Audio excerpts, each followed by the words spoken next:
Har du nogensinde set fugle flyve på himlen i en V-formation? Hvorfor gør de det? Og hvad kan vi lære af det? Om Allahs navn, Al-Hadi, den der vejleder. Fugle rejser tusindvis af kilometer hvert år for at finde mad og varme. Når de flyver i en V-formation, hjælper de hinanden.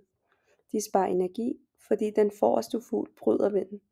De skiftes til at være i front, så ingen bliver for trætte. De ser hinanden og følger ruten bedre. Det er som om, at fuglene har fået et indre kompas fra Allah. Når fugle flyver i V-formation, lærer de også noget meget vigtigt. De tager hensyn til hinanden. Den fugl, der er forrest, bliver hurtigt træt. Derfor bytter de plads, så alle hjælper til. Det betyder, at ingen fugl klarer rejsen alene. De støtter hinanden og når målet sammen. Hvis en fugl bliver træt og falder bagud, vil nogen følge smitten, indtil den er klar igen. Subhanallah. Det minder os om Muhammad sallallahu alaihi wasallams ord. Inna Allah ma'a jama'a. Allah er med fællesskabet. I islam lærer vi, at vi heller ikke skal være egoistiske. Når vi deler kræfter, hjælper hinanden og holder fast i fællesskabet, så velsigner Allah subhanahu wa ta'ala os med styrke og vejledning. Allah siger i Koranen, ser de ikke fuglene, der er underkastet i rummet i himlen? Ingen holder dem oppe undtagen Allah.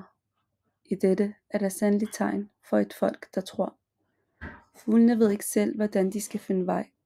Det er Allah Al-Hadi, der har givet dem evnen. Ligesom fuglene har vi også brug for vejledning.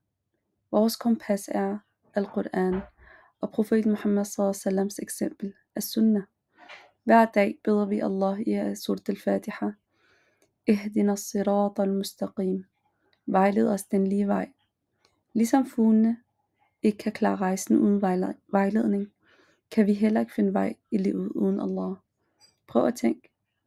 Hvad hjælper dig med at finde vej, når du er usikker? Hvilket kompas har Allah givet dig som menneske?